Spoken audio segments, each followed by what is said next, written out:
The Whose Turn Is It Anyway podcast is live this year at the UK Games Expo. You can check us out on Friday the 31st of May at 1:30 to 2:30 in the Dice Room, which is in Piazza 4. If you want to get involved in the live episode, then please come along. We can't wait to see you there.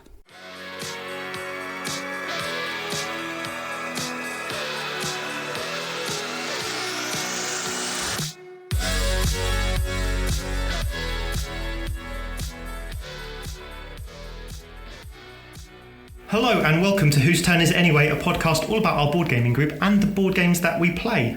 My name is Adrian, I am your first player, and today I have other players with me.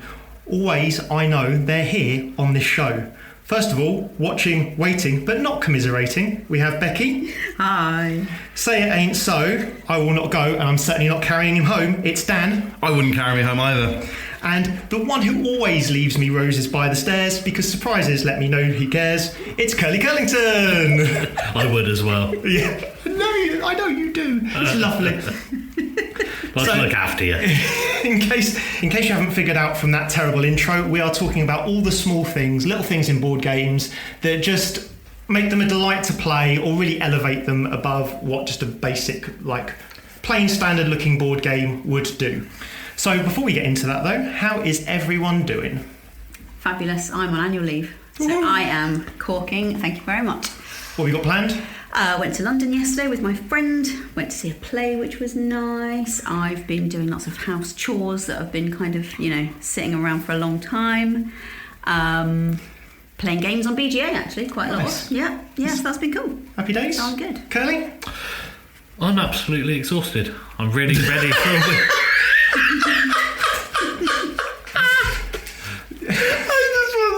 You just come out with that. Drop that one. Oh, fuck! Oh, God, I hate doing pods with you, Dan. You're a nightmare. So why are you feeling so tired? So I'm just knackered from work. I'm really ready for a week off. I've got next week off, and I'm really looking forward to it. It's basically what I was going to lean into before Dan so rudely interrupted me. But I'm used to it. Being treated so badly from young Dan Apsey, but it's all right, Dan. You take over. That's right. I will. How are you doing? Because that's all seem interesting. I'm really good. By the sound of it, significantly better than you. I'm really good. Really good. And that's maybe only as comparison as to how you were last week. Last week I was a little bit worse for wear. I was a little bit wobbly. You weren't a little bit wobbly, mate. You were on your arse. Bex, you were the only person that got to see me. How lucky you were. I was a little bit poorly, but I'm all right now. I'm good now, and I can now talk, because last week I couldn't talk, and it was crazy. Don't ever get your throat drained. Thank you very much. Love you, NHS. Well, I too was not particularly well, but it did allow me to basically watch the first 3 seasons of Lucifer, which I keep telling myself I want to watch that in order, whereas normally I just catch the odd episode, and so I've watched it in order. And it was really good until the fact that the last part of season 3 is where the network dropped it. So they're just about to do like the final episode, or they're clearly about to line up something, and then you get these 2 random episodes, which is where they'd recorded some stuff that hadn't made the usual sort of shtick, and they just put it on the end because they're like, this show's being cancelled, you might as well have these 2 free episodes that make no sense, don't line up or anything. And then season 4 comes in and they have to do this bit where, after this happened, this person did this and that person did this and this person did that, and trying to tie it all up, and it's really odd, but been enjoying it. It's good. Yeah. My mum used to say that you looked like Lucifer. Thanks. She meant the character, not the devil. Just to make that clear. In your demon face. Don't know how to feel about that. He looks like Kerley, that guy. I was like, well, I can see where you're going with it. He's a handsome guy. I'd take that. It means he's a handsome bloke. To be fair, Tom Ellis is a damn sight slimmer and better looking than me, so I'll take it. I will absolutely take that. No problem at all.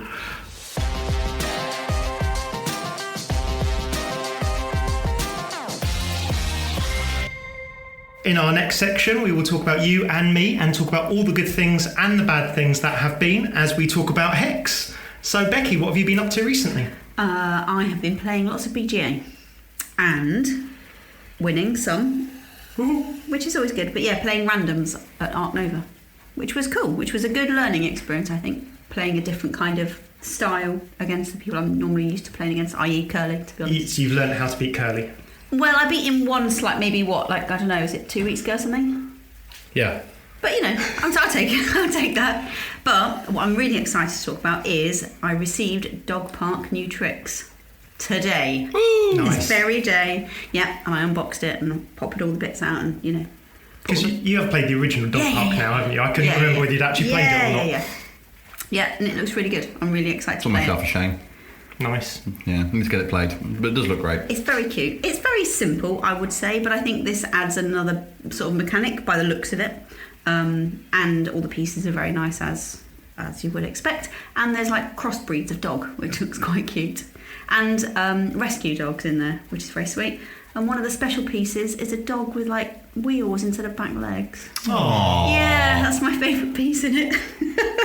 But it's very cute. Is it a card or a component? No, it's a component. Is it? Yeah, you know how you've got your dog walker components? Yeah. And your dogs? Yeah. Yeah. Oh, I love that. And the dog's got little wheels. Oh, small things, see? Weren't we a good pantomime audience? Totally. You oohed and ahed in just the right places. There we go. Dan, what about yourself? Oh, so today I played Ticket to Ride First Journey with my two little ones. Nice. It's not often I get a chance to play much with them. I've got an 8-year-old and a 6-year-old. The 8-year-old, my daughter, she's very kind of invested in wanting to play more games with Daddy, which is really, really nice. And she said, that's pretty sweet. Yeah, she said today, "Oh, I really like playing games with you, Daddy," which is really nice. It's kind of like laying down the foundations of hopefully what's to come in the future.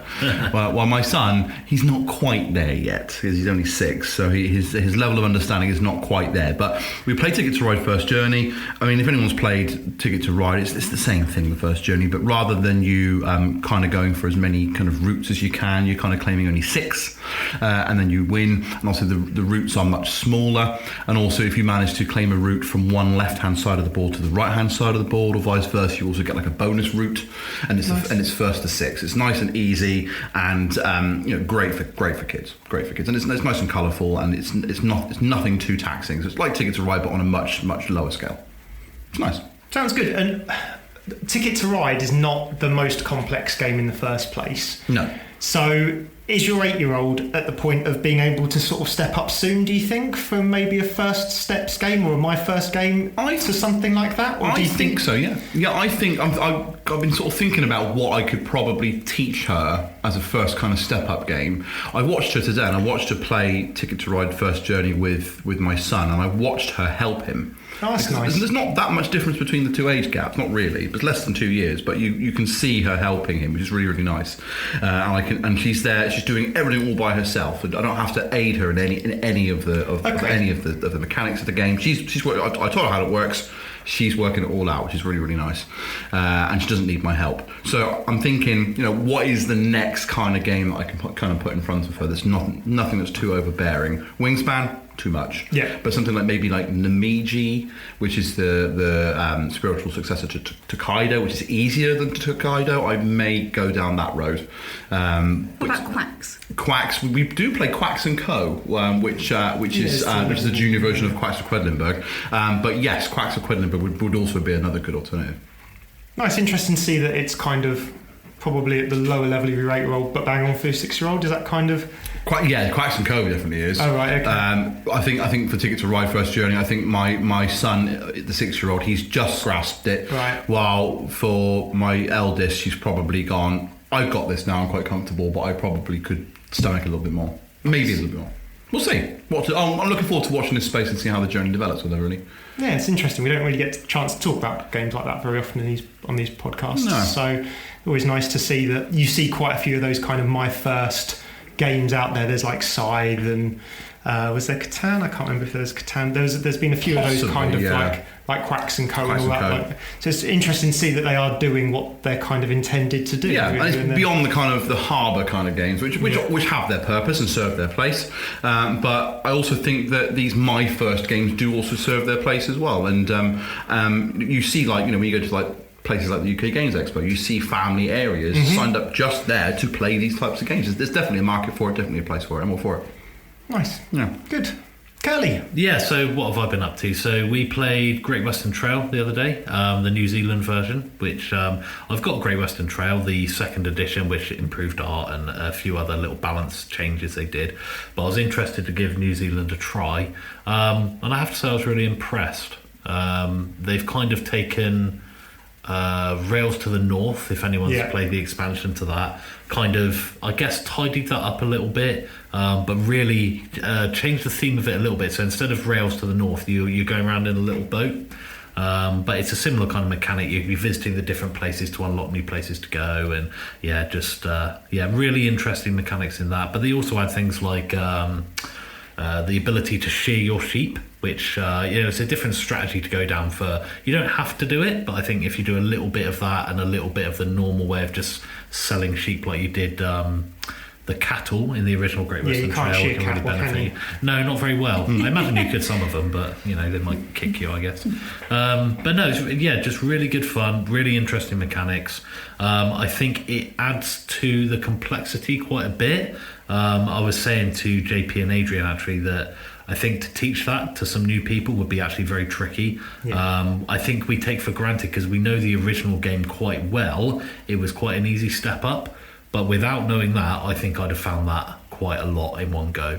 So I think it's probably a nice little step to play the original game first and then upgrade to that later on. But, you could definitely do it for those people who take the games pretty quickly, I guess. But it is a challenge for sure. I would imagine it would be quite easy to make a little mistake in it and then for that to feel quite bad for the whole game. Just make a little mistake at the start, like get the timing a little bit wrong, go too hard into this strategy rather than that strategy, and then suddenly you feel like everyone else is taking off and you're struggling with it. So it's one of those games that kind of I think you kind of have to write off that first game. I know it's always easy to say and difficult to do, but super good fun though. Some really interesting mechanics, and I think definitely my favourite version of it, but I could see that some people might want to stick to the original, put it that way. But I don't think, I was saying to JP actually, that I don't think I would want both. They're just a little bit too similar for me. I think I'm not saying I will sell my Great Western Trail, but I don't think I'm going to bother buying the New Zealand one, even though I think I probably prefer it. But Tambo's got that, I've got the original. I think that works for me.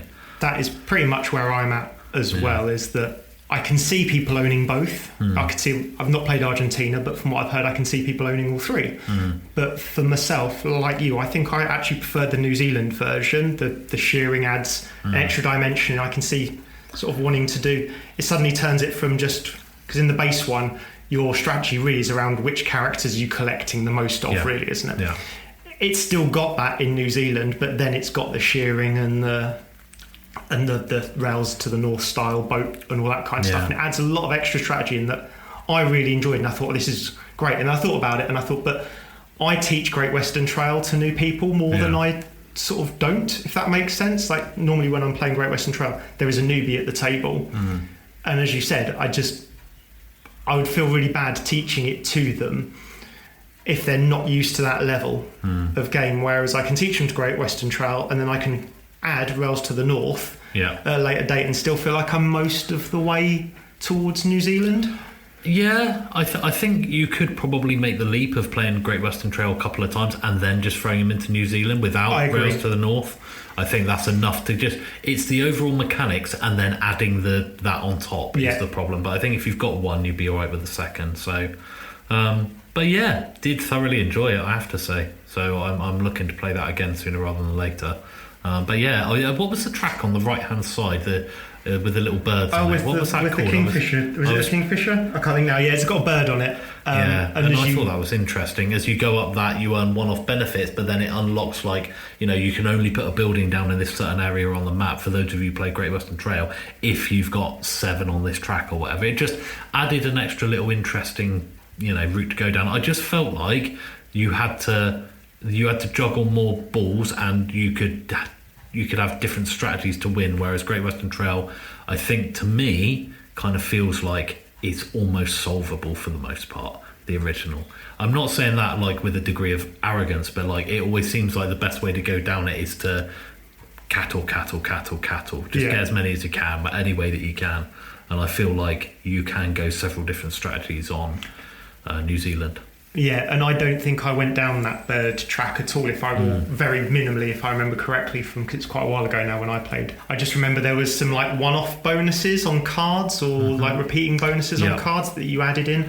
And I remember trying to get quite a few of those and really struggling more than I thought I would to get those into my deck sort of thing. But Yeah, no, I really enjoyed it as well, and I agree with you. It's one of those where I think if you have a regular group, you'll probably tend more towards New Zealand, whereas if you are more of a teaching people as you go, turn up at conventions, random players, all that kind of thing, I do wonder if more people would tend towards the base version. I agree with that. For that reason, is just how easy it is or isn't to teach.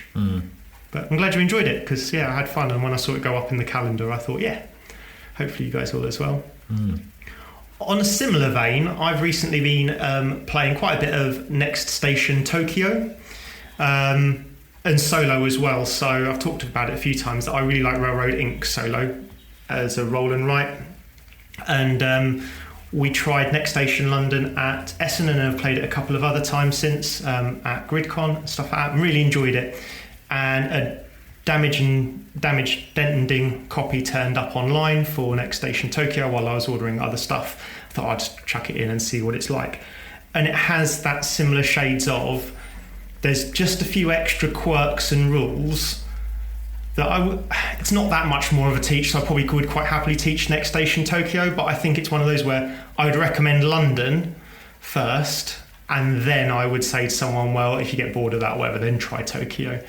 So for those who don't know sort of Next Station, either London, Tokyo, they both work the same. You've got a deck of cards and 4 coloured pencils. You start off with 1 colour pencil.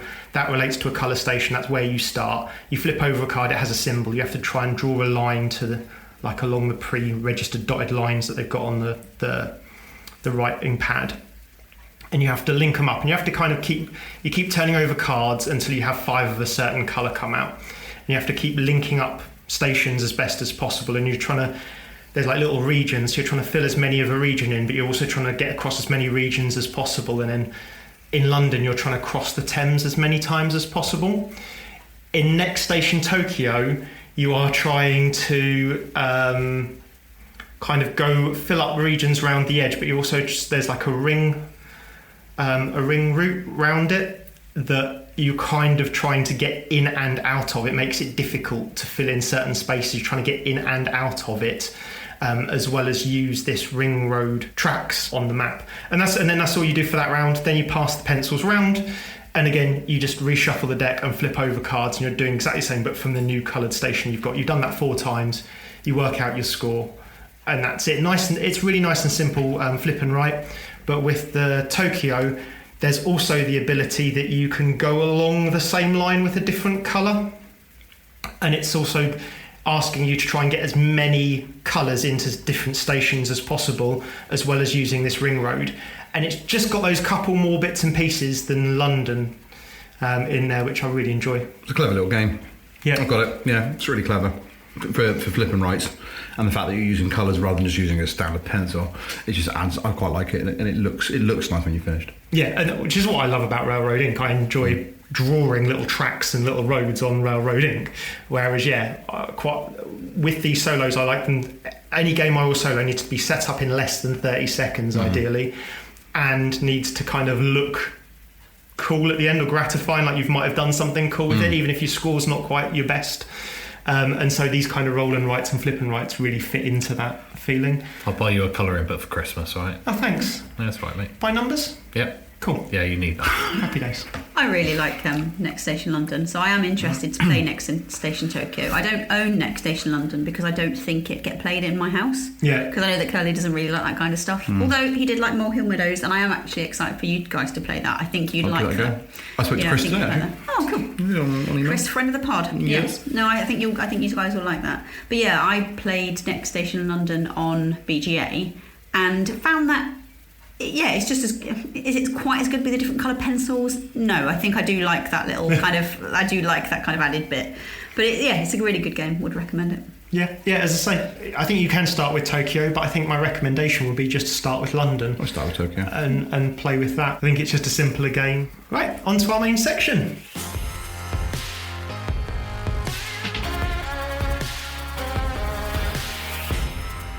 And that brings us to our main section, all the small things. So, as I mentioned at the start of the episode, these are little additions to board games. They don't have to be big at all. That really elevate the board game, that just adds something that you talk about, or that, really just brings a spark of life to a game. So just to kind of kick us off, I will go first, and then you guys just chime in as and when. So my first one is from It's a Wonderful World, the board game. And this is the turn counter. So It's a Wonderful World is a drafting game where, for the purposes of this point, all you do is in the first turn you pass all your cards to the left, for the second turn you pass all your cards to the right, third and fourth go back and forwards. And when you look at drafting games, there's often something that tells you which way you need to draft. So on Seven Wonders, they put it on the back of the cards, just a little arrow that tells you which way you need to draft on the turn. For Draft and Write Records, it's a turn. It's just it's a piece of card that you just turn back and forwards each turn, just to remind you which way you're supposed to be drafting. And It's a Wonderful World basically does that, but it did it in such a cool little way that my brain for like a full minute just switched off as to how this was physically possible. So one side of it is purple, the other side is green, and on the turn counter it's purple and green to show you which side up it should be. And it's got it's a circular token with two little arrows on it that sort of point in the direction that you should be drafting. Now as you turn it over, obviously it points the other way, and if you think about it for more than 10 seconds, you'll probably realise that, yes, that's how flipping shapes over go. If you think about, I don't know, the number 7, if you had a piece in your hand, you flipped it over, it would now look like a backwards number 7. It wouldn't look like a number 7 if you just turned it back over again, sort of thing. And that's exactly how this works, is the arrows just pointing the other way. But in my head, when I first saw it, I was like, but when you flip it over, the arrows are just going to be pointing in the same direction, surely. And so for a good whole minute, I was sat there playing this game and worried more about how fourth dimension breaking this little turn counter was. And I was like, it just can't possibly work. I'm desperately trying to show people the game and play it myself and talk through it. I'm going, it just can't work. To the point where, when it came to the second round, I genuinely picked it up and put the pieces, held it in my fingers so that as I turned it over, I was holding on to the same bits so that I could prove that it was And of course it does. If you think about it for more than a few seconds, it does. But it's a very cool way of just reminding you which way you're drafting. And for some reason, it just boggled my mind for like half a second. And now, every time I get that game out, I just love this little turn counter. And it's a very simple part that does not affect the game in any way. You could have done 1,000 different ways of showing this turn counter off. But this little, as far as I was concerned, for a good minute, like law-defying, physics-breaking turn counter and how it worked when you flipped it over just had me mesmerised. And now it is like my favourite part of the game, in a game with great art and with great rules, and that I love the flow of, and yet my favourite part of that game is the turn counter.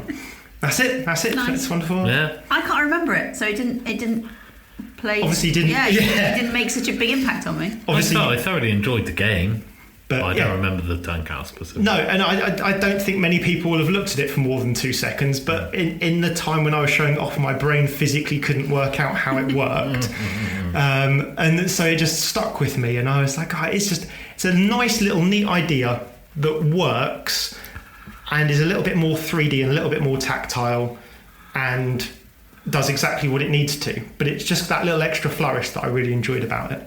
I was going to say, my favourite thing that I love in a game is where the designers, or maybe they've farmed it off to someone else, I don't know, has really, really thought very, very cleverly about what inserts they're going to use. Now, I'm all about an aftermarket upgrade, folded space, I love you. But I love it when the people that are making the board game have actually sat and thought about, how do people use this game? How do people use the containers we're going to provide, or not, in some respects?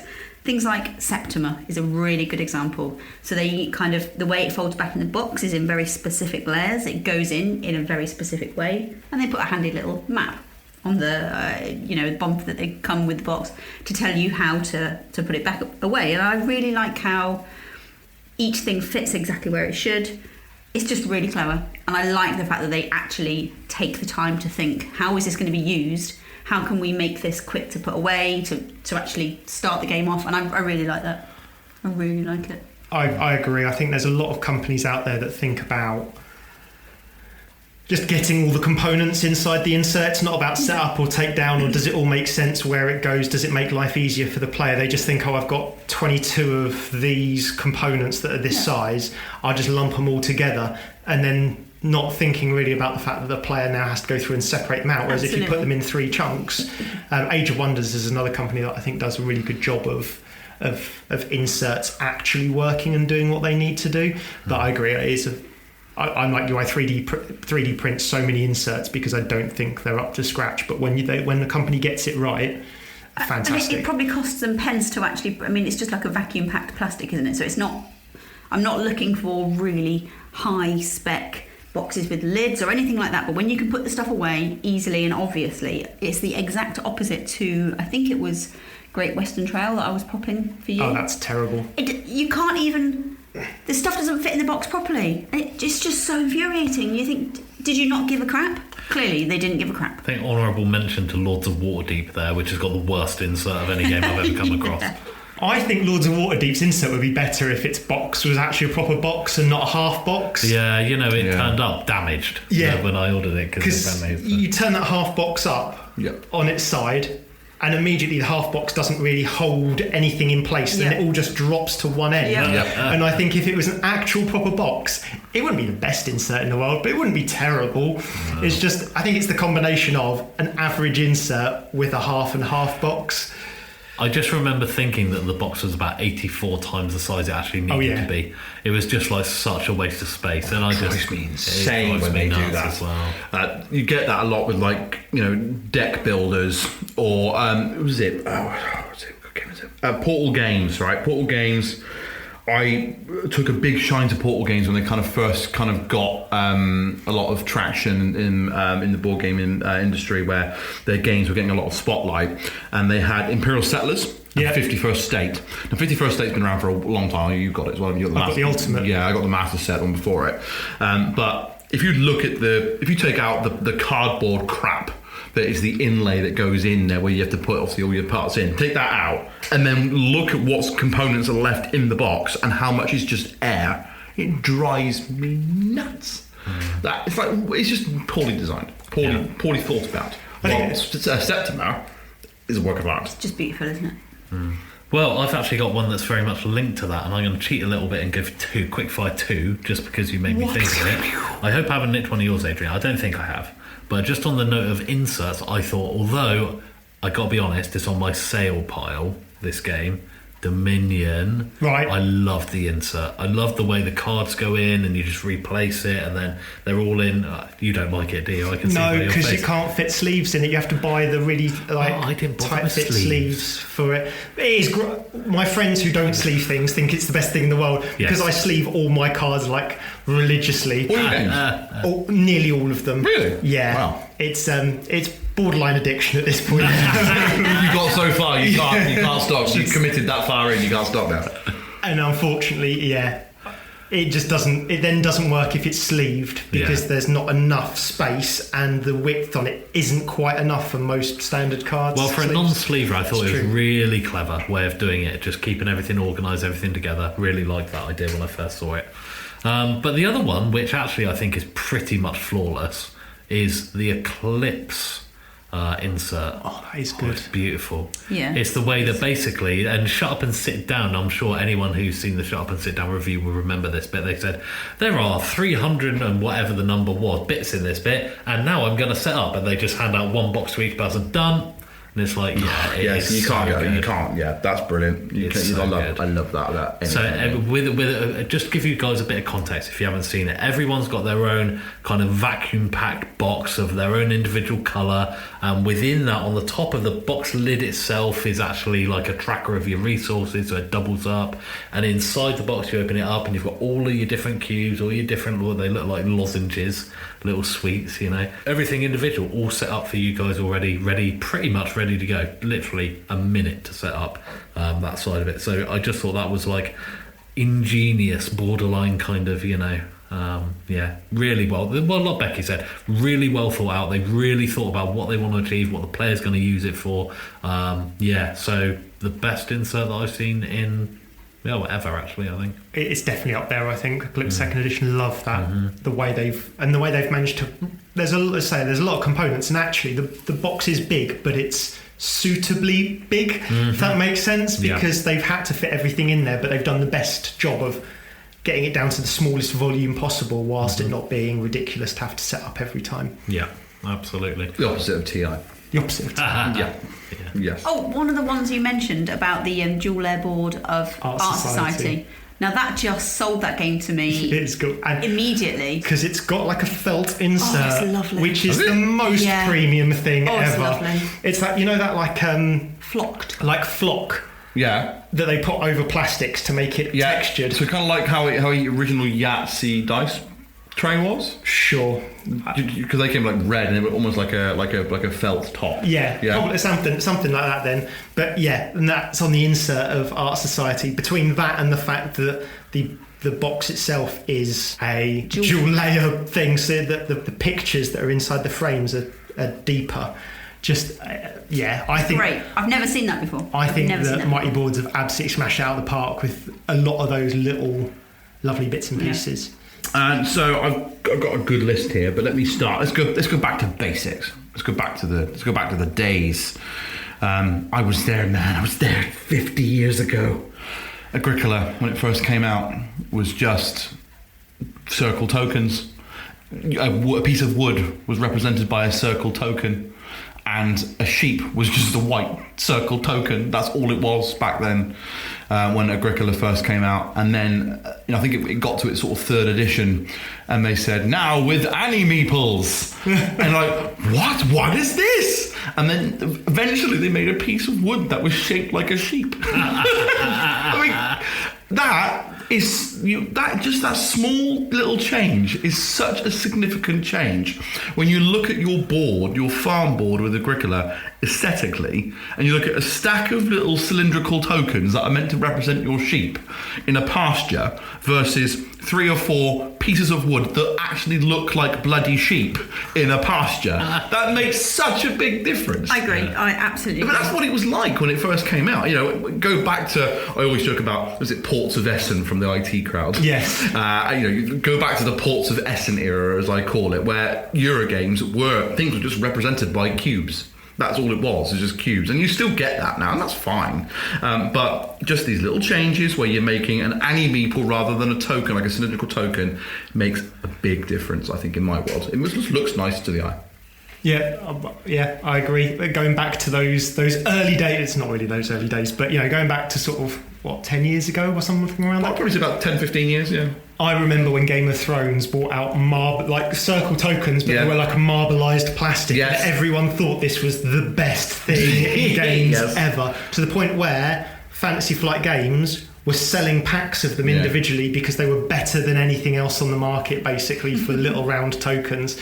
You think where we're at now with Kickstarter and all that kind of stuff, and it's just a world away. But I do remember, and I remember people going crazy over these like little FFG, marbleized plastic tokens. It's exactly the same. It's that, all it takes is that little step up of a basic component. It can make all the difference. It's crazy when you think about it. All it is just either plastic or wood, but to put it in the right shape or have it marbleized, as you say, those components for the Game of Thrones edition are fantastic. I love it. I love those components. They're great. Now. They're chunky and they're marbleized. Marbleized. It goes to one of my other points, actually. I was going to say screen printed minis.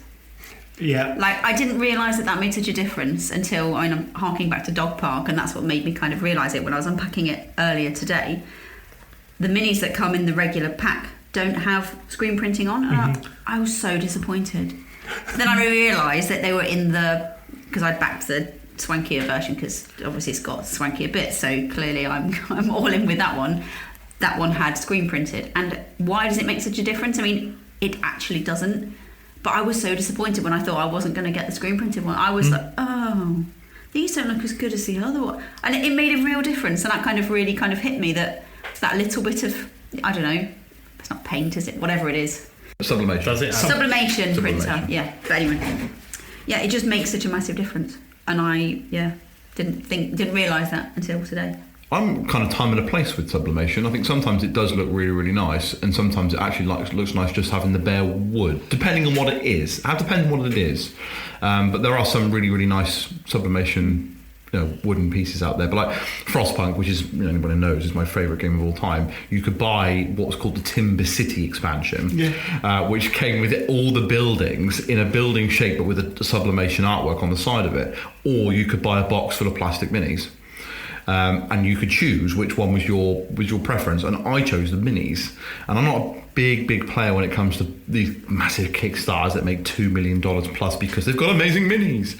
But it was nice to have the choice. But I went for the minis because I could paint them. And so it was more so rather than it just be a board game, there was also a side activity as well. Well, I actually didn't prefer the sublimation printed side ones. I thought as a 3D miniature, it looked nicer. But I guess it depends on the game. Brilliant. So I'm going to go on to, I know, a game that's a lot of people's favourites. It's fallen off a little bit for me, but there was something in this game when you first opened it up that just elevated it for no reason other than the tactile feel of it. And this is the rulebook for Wingspan. Oh, you got going on that. Yeah, it's on my list. So, oh, is it? Yeah. So, but it's, I would wipe my ass with that paper. And Stone Might generally have, I'm going to completely wipe over that comment. I'm not.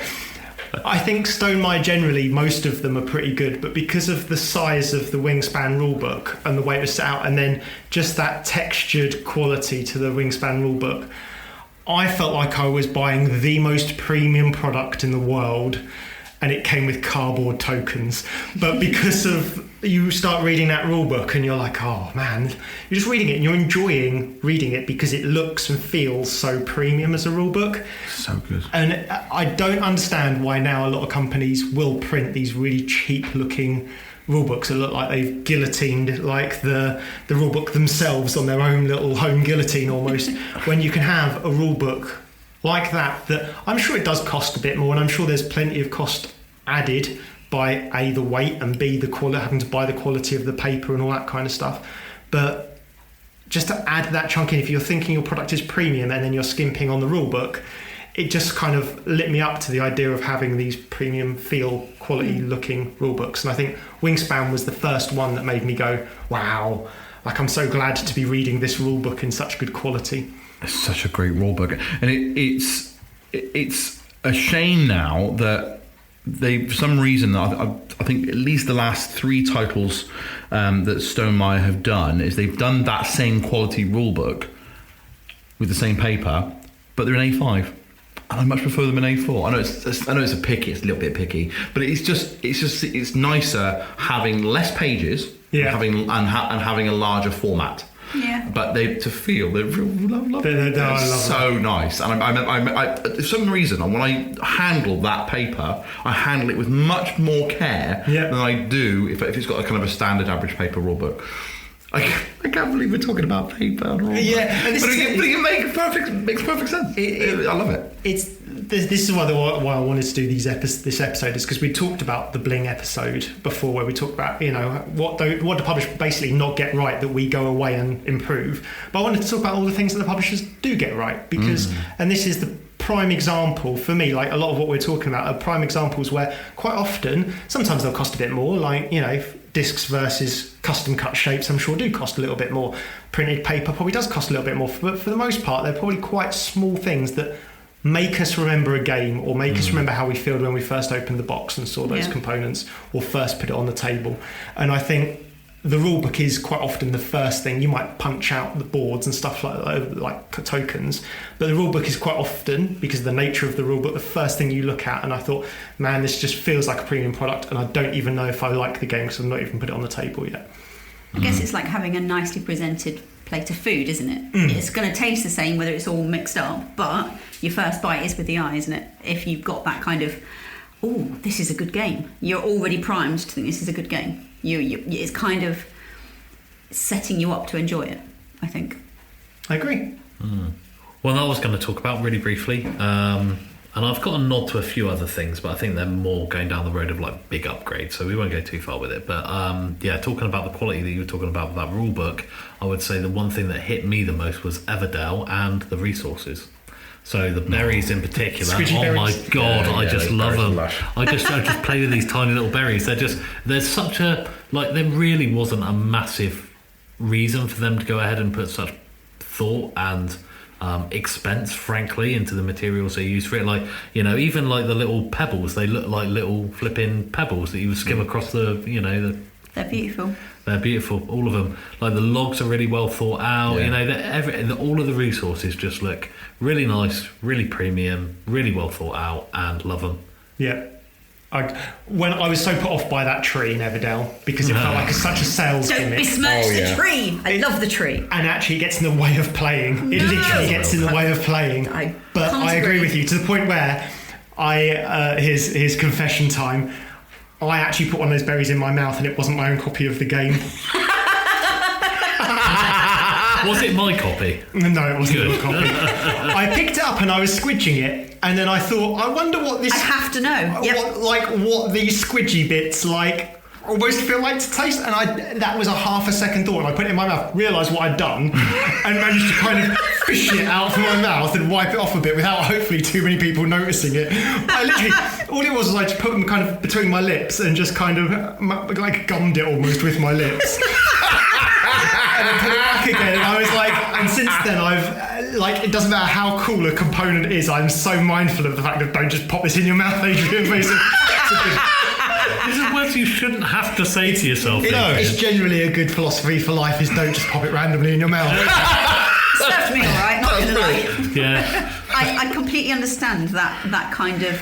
I need to know what the squidginess is, the recoil of this rubbery berry. I know exactly what you mean. But does this take us back to like when we were like babies? Because obviously all babies put things in their mouth to test. Yeah. It must be that. It's that thing of like, don't press the big red button. Yeah. It's that, for me, it felt very, as soon as I'd done it, I was like, you basically just push the big red button. Didn't even think about it, just put it straight in your mouth with no thought or concept or anything. I love the idea of this. So do I. Yeah, so there you go, there's why. Just someone's knocking around with like one berry in there with half teeth marks in it or something, you know. So hopefully they listen to this podcast, those people, because I've played with them a few times and they'll probably never game with me again.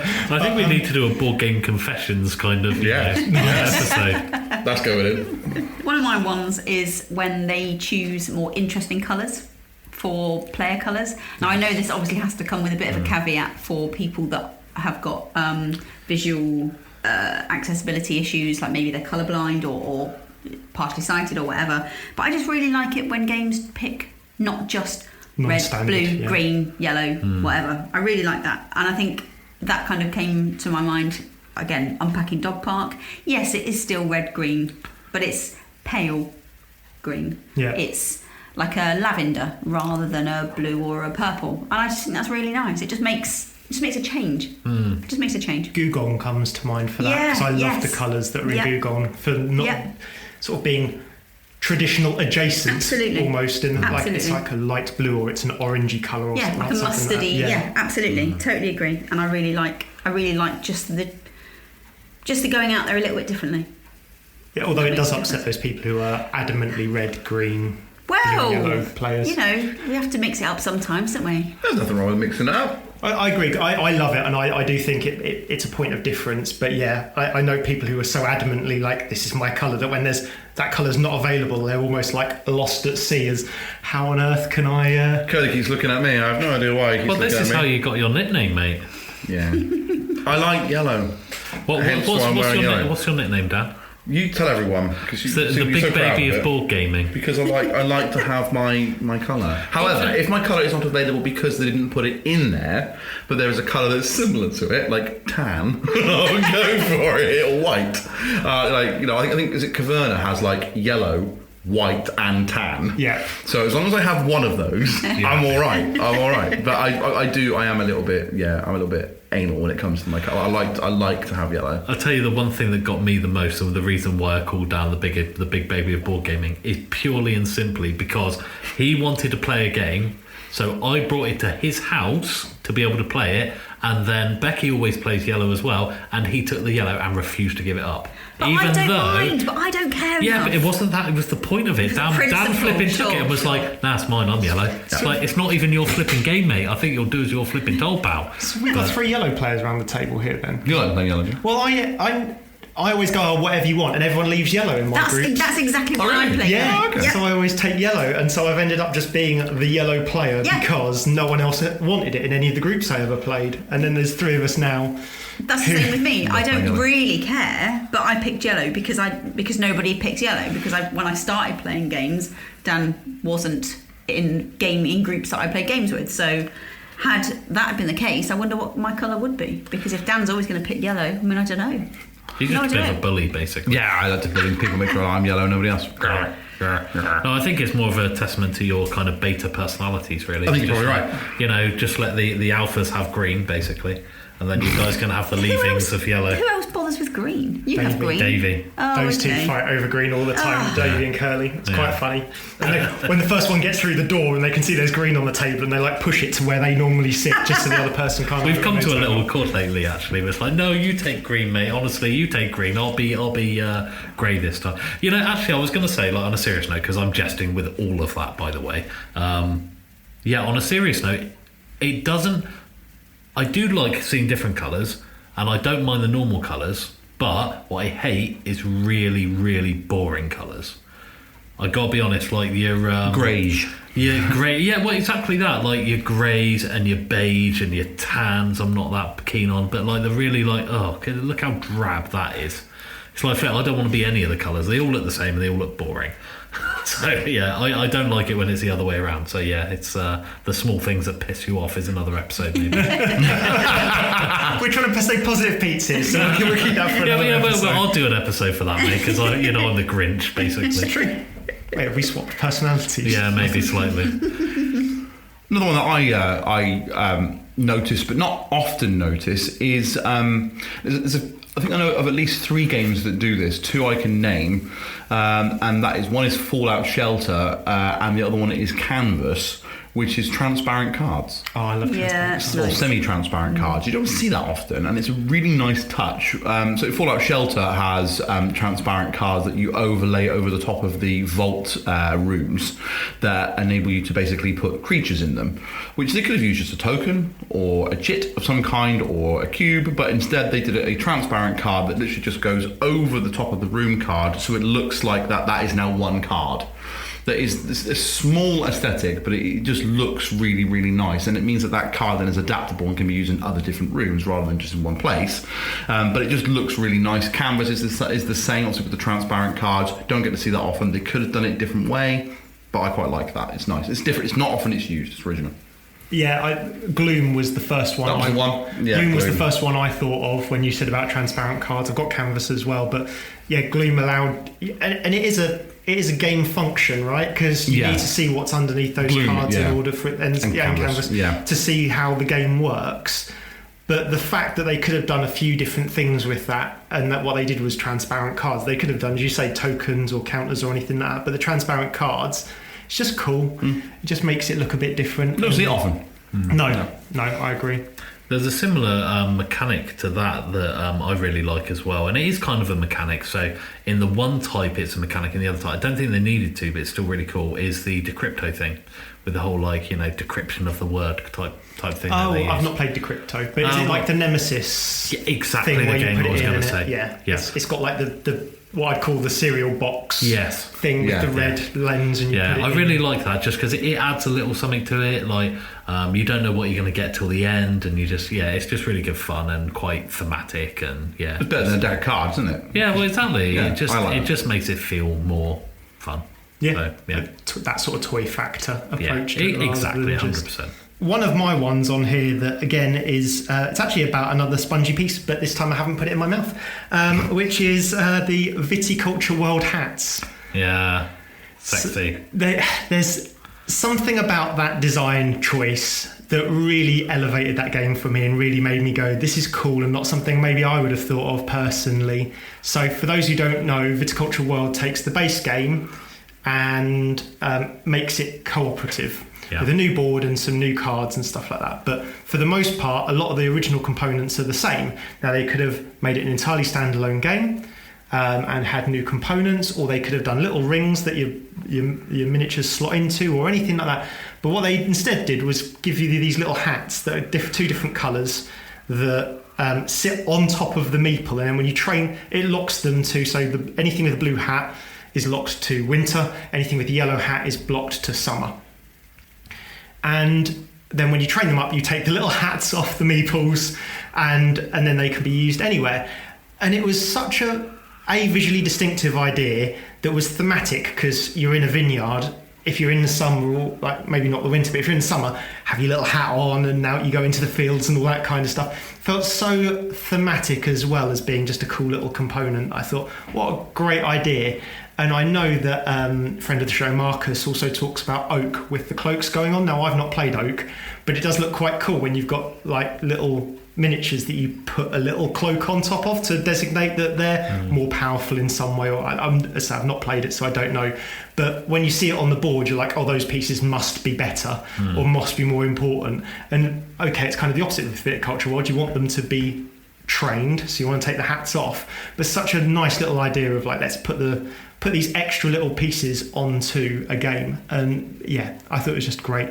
Viticulture World is tough as, and I don't think it's for everyone, but I think from a design choice, it really like made me go, oh, what is this? Why do I need to play this game? Because of little squidgy hats that you put on meeples. Totally agree. So with me, I guess this is a bit of a cheat because it doesn't come in the base game, but my reason I've written it down is because I've never played the base version of the game. It's the dual layer boards in Terraforming Mars. Nice. Now, what I think they should, I don't know how they would do this, but actually I think the big advantage for dual layer boards is if you're doing like scoring. I know obviously on Terraforming Mars you're doing it for your own production, but the amount of times that your token falls off of like a VP or in Terraforming Mars, terraforming rating tracker, it's really annoying. And we've got the lovely fold-out neoprene mat for Lords of Waterdeep. But that mat is so big, even on our massive table, it just falls off the edge a little bit. So when you're scoring all the way around the edge, it's always hanging off one edge, and it's just really annoying that that's where your VP tracking is. So I really like the dual layer boards that offer that kind of, it's less likely for your little square, cube, or whatever it is at the time to move. And I think that's really good in Terraforming Mars. Really makes that game, it's really functional. It looks nice. I like how when your energy goes to heat at the end of it, it's got like a little slidey thing. I think that's just really nice. And I just wish we could I was actually looking at cribbage boards earlier to see is there some way that we could like make a Lords of Waterdeep scoring thing that doesn't go around the edge. I'm still making it in my mind to work at the minute, but it's so annoying when the cubes don't stay in the little areas where they should. Yeah. And when it's something that's important as VP, like, normally I'm going to lose by more than one, but that one might be very important, so I need to know where my little square is. The fact that Terraforming Mars does not come with dual layer boards as standard is ridiculously criminal. I remember talking to you about it because it was you that got me into it, Kerley, and you said about Terraforming Mars and I said about getting it, and you told me that they didn't come, and I'm like, what? That was one of the big things where I remember seeing a lot of people buying upgrades for. So any game these days that comes with that automatically, I think it's great. I mean, Smartphone Inc., one of my current sort of new favourites, the actual board itself is dual layer, which makes the board like a good sort of inch and a half thick when it's folded up, but is really cool to have like slots on the main board as well as your own little player board. Yeah, definitely. So I've got an honourable mention. I was thinking about talking about the 3D tiles on Terraforming Mars, but I thought that might be a little bit too big to be a small thing. So an honourable mention for those. They don't really add to the game because the original does come with cardboard and that does the job, but it just makes it look so much better. They are extremely pretty. Just all the 3D tiles, a little mention too. And I've said, I'm not going to say that because it's not small enough, and then the actual thing I'm going to talk about is probably bigger actually, but never mind. Tapestry landmarks. Yeah. I just flipping love them. Yeah. I think they're so... Now, I will say they do have a function, so I guess slightly different to the theme of the episode. However, they didn't have to be anywhere near so premium as they are. They're so nice, they're so detailed, they're so beautiful, there's so many of them, and actually when you look at it, you kind of think, oh, this is the main part of the game, but actually it's just it's not really. So it's just, just love them, absolutely love them. Very beautiful. That's my... I do have a problem with them. One problem with them, they need to have what they are written underneath. Now our copy does because I wrote it in pen. But it's so annoying when you're trying to sort of sort them out. And okay, some of them are very obvious. Some of them are not quite as obvious, and it just gets really irritating when you're like, is this thing or is that? Oh bloody hell, it isn't fit. And now we've got very premium folded space insert. Have to say, beautiful, love it. You need to have kind of the names written of what they are, because then you can pack it away easily. It's got, if you bought the updated Civ pack, then inside that came a key that showed you what they all were and their shape, which is still not the greatest. Yeah, it's more of an effort. You've got to hold the thing, get a book, look at it. I want it just written underneath, clock tower. I don't know, is that one of them? Can't remember. But, the whatever. pendulum, I just want it to say it underneath. Now, yes, you can do that with a pen. You shouldn't have to do it with a pen. But they are beautiful. So they are beautiful. But yeah, I think as well, like bleeds into what you were just saying there, Pendulum, is the fact that they're all based on their other games. I think not all of them. They are in right? one of the expansions. They are so like you've got the Viticulture Vineyard. You've got the Pendulum Clock. You've got a bird tower. Wingspan. Yeah. Where's your dragon eggs? Where's the dragony stuff? I mean, I know they wrote that, they did it afterwards. I know, but if they need to do like a retrospective they've stopped making tapestry, which Adrian would be really pleased about. But I wish they would make more, because those landmarks are just lush. They're a reason for me to buy. Like, what's the next expansion? Oh, it's great. Landmarks, great. What do they look like? And it's the first thing you look at. Yeah. But it was when they were doing them. But do love it, and I love tapestry. Sorry, Adrian. Same. Sorry. You're allowed to like shit games. Smartphone. Boring. Oh, I like smartphone. Anyway, on that point though, so when we were going around Essen, it was that 3D sort of landmark idea that drew me to World Wonders, which I still haven't played yet, but it looks interesting because it's got these landmarks on a board full of basically little cardboard tokens, and then you've got these quite tall landmarks on it. I want to play that. It looks really interesting. I really want to play it, and for me, they're such a good publisher. From Arcane Wonders, they've had so many games that I love, Smartphone Inc., for instance, that I absolutely love, that I just can't imagine me hating it. I might not love it, but I really want to play it. And it was when you were sort of walking around all these halls, it's those kind of things that actually make a game stand out from all the other things you see. And I think that is a big part of why we've got what we've got now with all these massive miniatures and stuff like that, is because not only does it need to look good on Kickstarter, but convention halls and stuff like that, people want them to look good.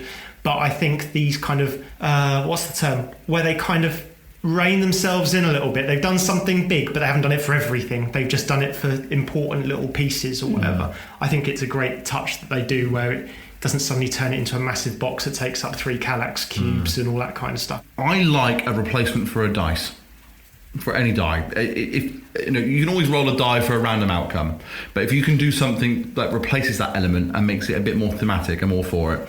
And talking about my favourite game, Frostpunk, when you pop those cubes in the top of that generator, that is so pleasing and also punishing at the same time, because it's really, really hard to do. When you're dropping cubes into the top of the generator miniature, you're trying to get it so that they rest on the little grooves within inside the tower, and if they fall through, then your generator is taking more stress. You could have rolled a dice. And if it was a 5 or 6 or whether it's a success, or if it's lower, then you're fine. But the fact that they've kind of removed that kind of boring aspect of it and done something that's physical by dropping in essentially the resource that is causing the stress, i.e. coal, into the top. Nice touch. Really, really like that. Overkill, perhaps a little, because the miniature is not miniature, it's huge. Yeah, the tower in the middle. But also it acts as the centerpiece for the game anyway, so I think it's multiple purpose. But yeah, all over that. Love it. Now, I want to add a little addition to dice as well, because you made me think of it. JP's Hopla Marcus metal dice, oh my god, they're so sexy. I'm not seeing them. Yeah, they're really nice. If I could have sex with a board game component, it would be that dice. Yeah, that's a whole other episode, isn't it? That's a Davey episode all day long, isn't it? If you could have a sex with any board game component, which one would it be and why? The dice tower thing reminds me, have you played either Shogun or Wallenstein? No. It's a Queen game, and it's a different thing, but when you're doing an action, you put so many of your own cubes in top of this tower, and this tower's only got certain holes in it. So, inside the mechanic, inside the sort of central bit. So what you put in is not what will come out, because there'll be little cubes and that's stuck inside the tower that it pushes out. And again, it's randomizing and it's creating, you might go to war in an area, but if a load of your opponent's stuff comes out, they'll count as resistance. I think it's been a while since I played, but they will count for something, and you have to put them as there's little villages that count as resistance and stuff like that. And again, it takes them, it sort of gamifies it, makes a toy out of a very simple mechanic of you're putting a handful of stuff in. What comes out, you could have again rolled dice. Okay, on a 5 up, it doesn't make it out of the tower, and you get like a villager or something instead who's going to revolt. No, instead you just put in these little cubes inside this tower, and you can hear it all clicking, clacking around, and then what come out? You might put 4 cubes in and 7 cubes will come out, or 1 cube might come out. It's kind of a nice idea because it then becomes someone else's turn, and they might be like, they've just loaded that tower with stuff I don't want in it because they've put all of these coloured cubes in. Do I now want to put mine in? What's the chance of getting mine out? What's the chance of getting my opponent's stuff out? While I don't think it's the best game, it's such a great idea built within that game itself. So I like that. Yeah, and you talking about this tower in the middle, it's a terrifying tower to one side that's just random, sort of a bit of a random generator that you kind of fear almost, because if you put those cubes in, you just don't know what you're actually getting out of it. And yeah, I think it's a great shout. Love that. If there's anything that's come to your mind while you've been listening and you thought, that's something, a part of a game that I love, please drop it in our comments on our social media or send us an email or anything like that. We love to hear about these little things that have brought a game to life for you. So yeah, please get in touch if there's anything that's come to mind.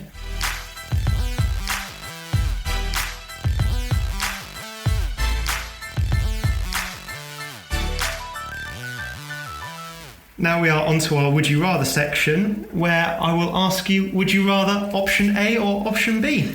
So option A is every game you ever play is just too small for you. All the detail, like all the print is too small, all the pieces are a little bit too fiddly. Or is it always too big? You can barely hold the cards, it barely fits on the table. Ooh. Which of those would you choose? Would you rather every game you ever play from now on is just too small for you, personally, or just too big? I would go option A. Just too small? Yeah. Get his magnifying glass out. I'd get a magnifying glass out. I could have more on the shelf because they're smaller, so I'm looking at the positive side of these things. If it's too big and I can't fit it on the table, that is going to drive me insane. So yeah, just for that reason about getting components on a table and playing it with people, option A every time. Too small.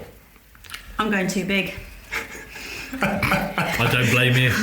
She likes it big. just like uncomfortably too large. Yeah, that's my wheelhouse. Yes.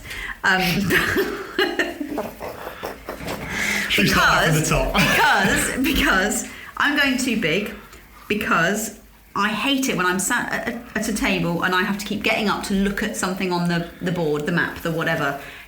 Gets on my wick real bad. And okay, I might need to buy some little card holders if the cards are too big or whatever, but it's so infuriating when I can't see something I really need to see, and then it's obvious I'm looking over at that part of the map or whatever, so it might be giving away clues to what I'm trying to do.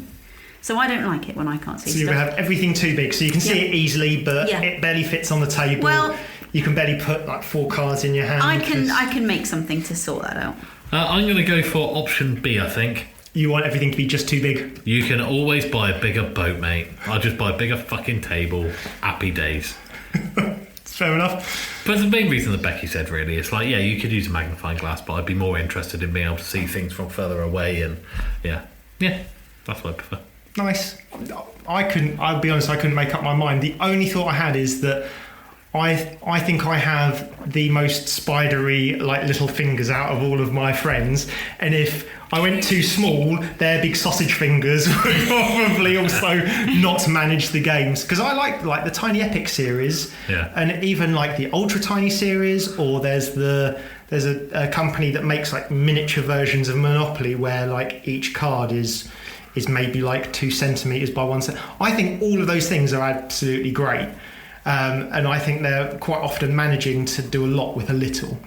And even if it was just a bit like, I've got to put the card right in front of my face to read it, I think for me that would be fine. But I think because I've got my little wiry spider fingers that like cope with the smaller pieces and don't knock everything across the table a mile. Long years of practice of dealing with small pieces, isn't it? Yeah. I've got spidery fingers, but I'm a clumsy person. Okay. So I've got good articulation, but I'm clumsy. So Yeah, and for me, that's why I think going too small would be probably preferable. But I think everyone around the table, if a game is too small for me, everyone else around the table would also absolutely hate playing that game, is because they would absolutely, with their big fat sausage fingers, just wipe half the board out repeatedly and be like, oh, sorry. You're saying I'm not a delicate little flower? That's exactly what I'm saying. Fair enough. Fair comment. That's why I stared at you all the way through that segment. I thought you were just looking at me lovingly. Well, there we go. So I think we've done 50-50 there. Half of us want it too big, half of us want it too small.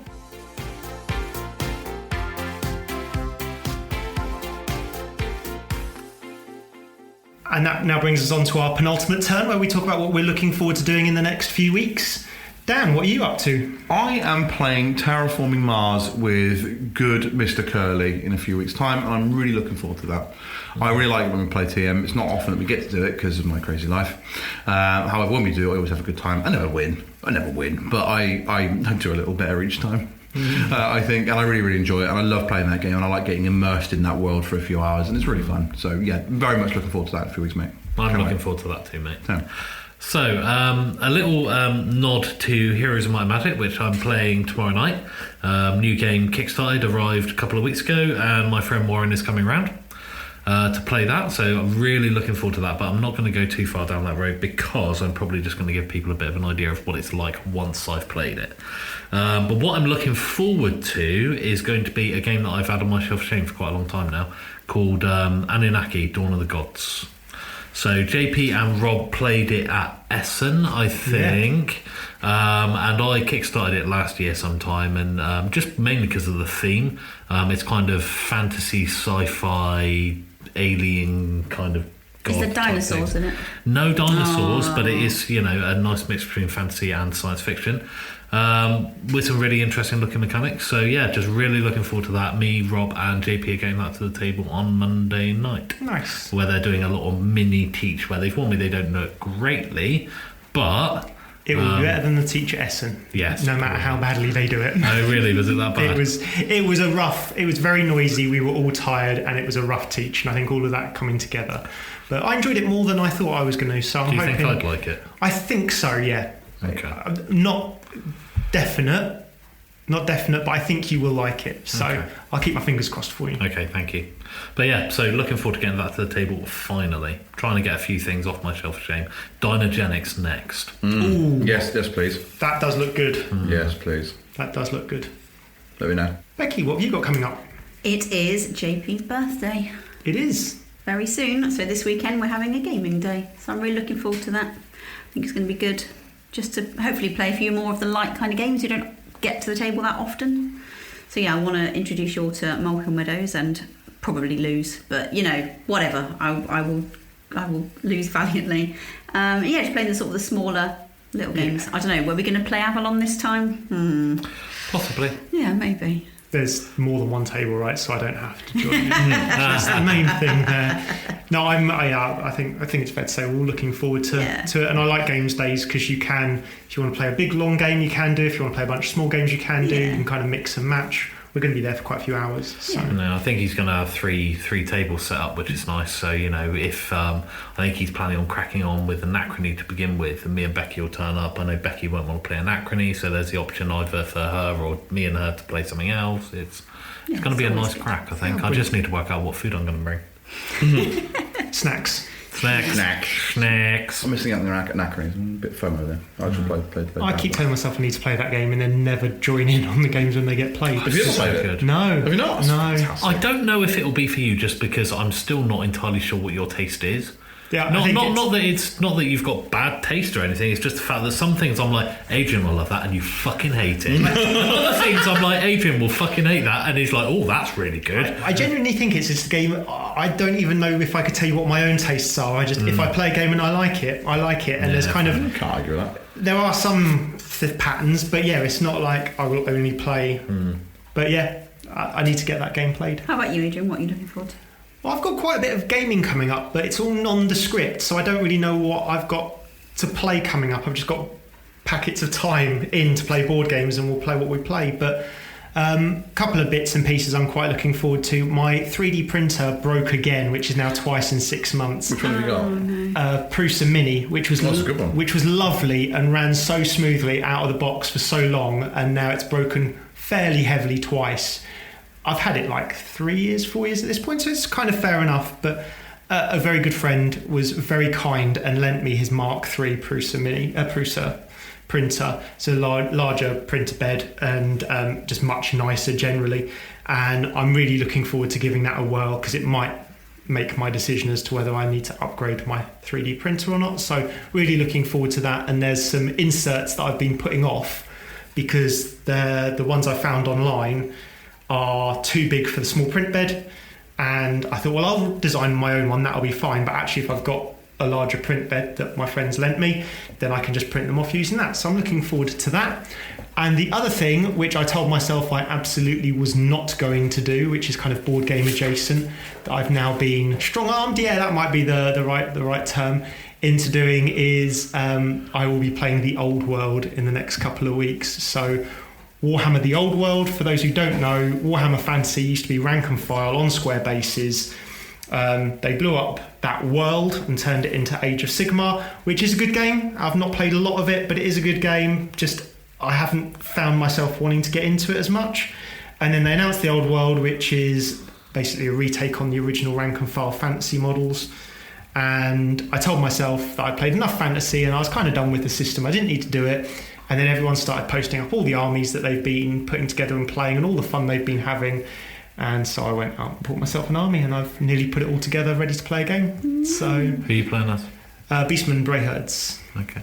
So, which was one of my last armies of fantasy that I had that I didn't quite finish, and one that interests me because it's not my normal play style.